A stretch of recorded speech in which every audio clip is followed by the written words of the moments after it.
حضور علیہ الصلوۃ والسلام کی آمد سے ساری کائنات کو عروج ملا ہے، بانکپن ملا ہے۔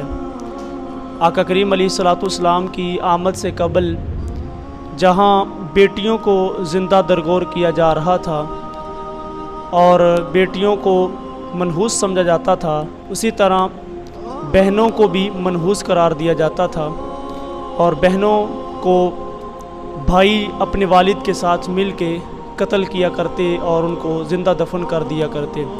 یہ حضور علیہ الصلوۃ والسلام تشریف لائے، حضور علیہ الصلوۃ والسلام نے آ کر کے بہن کا وقار بلند فرمایا، بہن کو عزت عطا فرمائی، بہن کو حضور علیہ الصلوۃ والسلام نے عزتوں کی مسند پہ بٹھایا۔ آپ جانتے ہیں حضور علیہ الصلوۃ والسلام کی نہ کوئی سگی بہن ہے اور نہ ہی حضور علیہ الصلوۃ والسلام کو کوئی سگا بھائی ہے۔ حضور علیہ الصلوۃ والسلام در یتیم ہے، سینہ صدف میں اکیلے پرورش پانے والے موتی کو در یتیم کہتے ہیں۔ حضور علیہ الصلوۃ والسلام نے بطن آمنہ میں اکیلے پرورش پائی ہے، حضور علیہ الصلوۃ والسلام اکیلے بھائی ہیں، لیکن جب رضاعت کا شرف عطا کرتے ہوئے حضور علیہ الصلوۃ والسلام اپنے ماں حضرت حلیمہ سعدیہ رضی اللہ تعالی عنہ کے ہاں تشریف لے گئے تو وہاں ان کی ایک بیٹی تھی جن کا نام شیمہ بتایا جاتا ہے۔ تو حضور علیہ الصلوۃ والسلام سے وہ بڑا پیار کیا کرتی، حضور علیہ الصلوۃ والسلام سے بڑی محبت فرمایا کرتی، اور قبیلہ بنو سعد کے رواج کے مطابق جب شام کو مائیں کھانا بنانے میں مصروف ہوتی تو بہنیں اپنے ویر اٹھا کے باہر کھلے میدان میں لے جاتی اور وہاں لے جا کر کے اپنے بھائیوں کو لوریاں دیتی اور اپنے بھائیوں کے حسن کے قصیدے پڑھتی، اور ہر بہن اپنے اپنے بھائی کے حسن کی تعریفیں کر رہی ہوتی۔ جس کے بھائی کا رنگ گورا چٹا ہوتا وہ کہتی دیکھو نا میرے بھائی کا رنگ کتنا پیارا ہے، اور جس کے بھائی کا رنگ گورا نہ ہوتا تو وہ نقوش کو معیار حسن قرار دیتی اور کہتی دیکھو نا میرے بھائی کی اٹھی ہوئی ناک دیکھو، اس کی جھیل جیسی آنکھیں دیکھو، اس کے گلابی ہونٹ دیکھو، تو وہ نقوش کو معیار حسن قرار دیتی۔ یہ بحث و مباحثہ جاری ہوتا، اتنے میں حضرت شیمہ اپنا ویر محمد اٹھا کے لے آتی صلی اللہ علیہ وآلہ وسلم، حضور علیہ الصلوۃ والسلام کو لے آتی اور دور سے کہتی ٹھہرو ٹھہرو ٹھہرو میرا ویر بھی آ گیا ہے، میرے ویر کا مقابلہ بھی تو کرو نا۔ تو وہ کہتی نہ شیمہ تیرے ویر کا مقابلہ تو نہیں نا، تیرا تو ساروں کا سردار لگتا ہے۔ تو جب ساری متفقہ طور پہ یہ کہہ دے کہ تیرا ویر ہی سب کا سردار ہے تو پھر حضرت شیمہ کا انداز کتنا خوبصورت ہوتا ہوگا۔ اور حضرت شیمہ حضور علیہ الصلوۃ والسلام کو سینے سے چمٹا لیتی اور دعا دیتی ربنا ابقلنا محمدا، انشاءاللہ میرے ویر محمد کو نظر نہ لگے، آج میں دیکھ رہی ہوں یہ بچوں کا سردار ہے، کل میں اپنی آنکھوں سے دیکھوں یہ جوانوں کا بھی سردار ہو۔ تو اب لیل و نہار بیتتے گئے، حضرت نبی اکرم صلی اللہ علیہ وسلم حضرت حلیمہ سعدیہ سے واپس تشریف لائے اور پھر مکے کے اندر حضور علیہ الصلوۃ والسلام نے 40 سال گزارے، حضور نے اعلان نبوت فرمایا اور پھر حضور علیہ الصلوۃ والسلام ہجرت فرما کر مدینہ تشریف لے گئے۔ جب فتوحات کا جب غزوات کا سلسلہ شروع ہوا تو اتفاق سے جس قبیلے کے اندر حضرت شیمہ کی شادی ہوئی تھی، مسلمانوں کی لڑائی اور جنگ انہی لوگوں کے ساتھ ہوئی۔ اب کچھ کو مسلمانوں نے قتل کر دیا اور کچھ کو قیدی بنا کر مسلمان مدینہ منورہ کے اندر لے آئے۔ اب اپنے قبیلے کے رواج کے مطابق وہ جو سردار تھے وہ فنڈ اور فدیہ اکٹھا کرنے لگے تاکہ ہم فنڈ دے کر فدیہ دے کر اپنے قیدی چھڑا لیں گے۔ ہر دروازے پہ جاتے اور جا کے دستک دیتے اور بات سناتے، چلتے چلتے حضرت شیمہ کے دروازے پہ پہنچے تو فرمایا کون ہے؟ انہوں نے کہا جی ہم قبیلے کے سردار ہیں اور فنڈ اکٹھا کر رہے ہیں۔ فرمایا کہ یہ فنڈ کیوں اکٹھا کیا جا رہا ہے؟ تو کہا کہ ایک شخص ہے جس نے ہمارے بندے پکڑے ہیں اور ہم اپنے قیدیوں کو چھڑانے کے لیے یہ فنڈ اکٹھا کر رہے ہیں۔ تو انہوں نے پوچھا کہ اس کا نام کیا ہے؟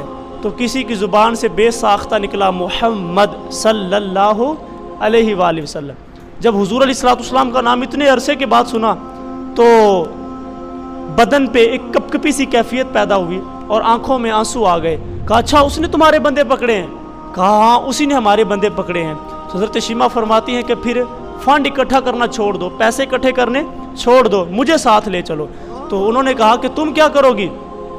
اس نے کہا کہ میں تمہارے بندے چھڑا کے لاؤں گی۔ حضرت شیمہ فرماتی میں تمہارے بندے چھڑا کے لاؤں گی۔ تو وہ سردار کہنے لگے اچھا تو اسے جانتی ہے؟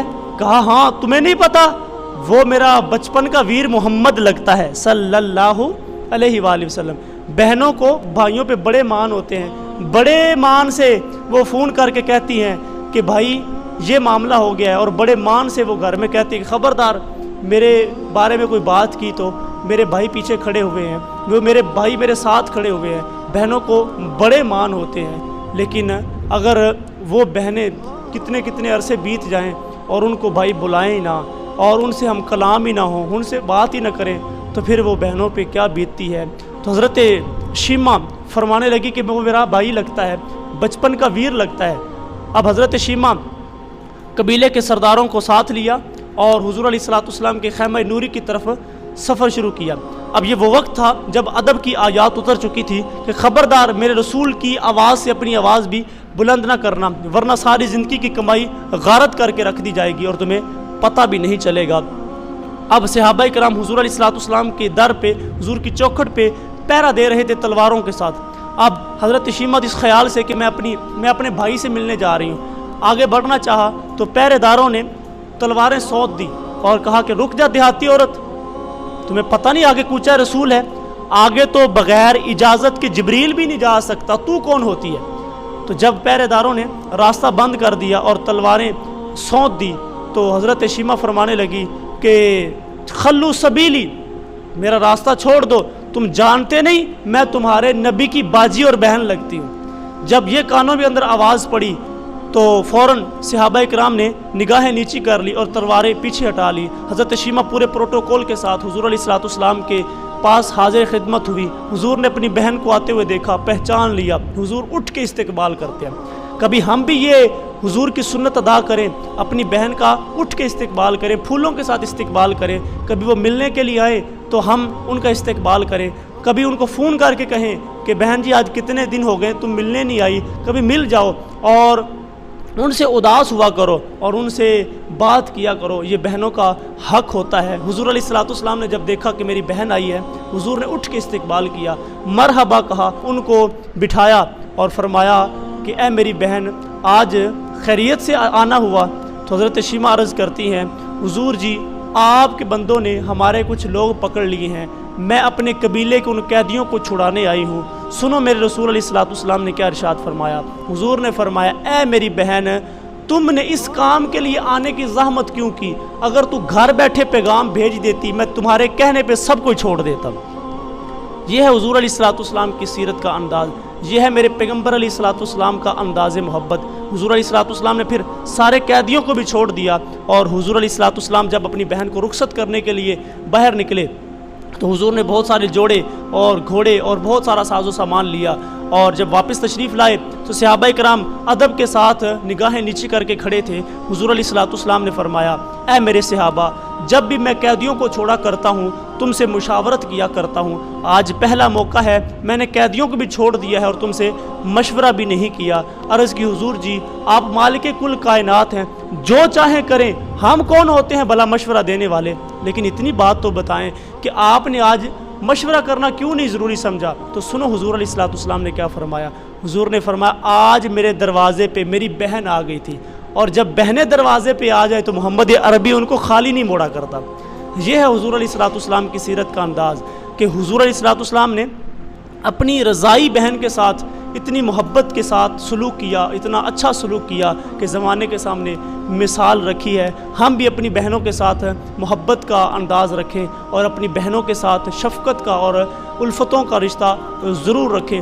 کبھی کبھی بہن کو فون کر لیا کریں اور کبھی کہا کریں کہ بہن بڑا دل اداس تھا، ذرا آ کے مل جاؤ۔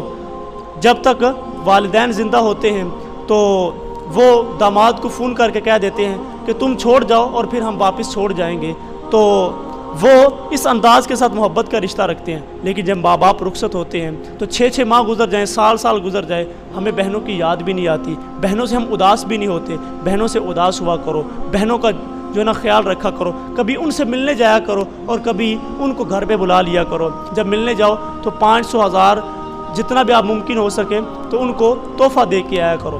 اس کے اندر بڑی طاقت ہوتی ہے، وہ بہانے سے بتاتی ہے کہ یہ 500 روپے میرے بڑے بھائی نے دیا ہے، یہ 1000 روپے میری بھابھی نے دیا ہے، تو وہ یہ محبت کا انداز جو ہے نا اپنے لوگوں کو بتاتی ہے، اور بتاتی ہے کہ یہ چیزیں میکے سے آئی تھی اور یہ فلاں فلاں جگہ سے آئی ہیں۔ حضور علیہ الصلوۃ والسلام کی سیرت کا انداز یہ بتاتا ہے کہ اپنی بہنوں کا خیال کیا جائے، اپنی بہنوں سے اداس ہوا جائے، اپنی بہنوں کے ساتھ محبت کا رشتہ یہ تا دم آخر رکھا جائے اور ان کے بعد بھی ان کے لیے دعاؤں کا سلسلہ رکھا جائے۔ تو اللہ تعالی ہمیں اپنی بہنوں کے ساتھ محبت کا رشتہ رکھنے کی توفیق عطا فرمائے۔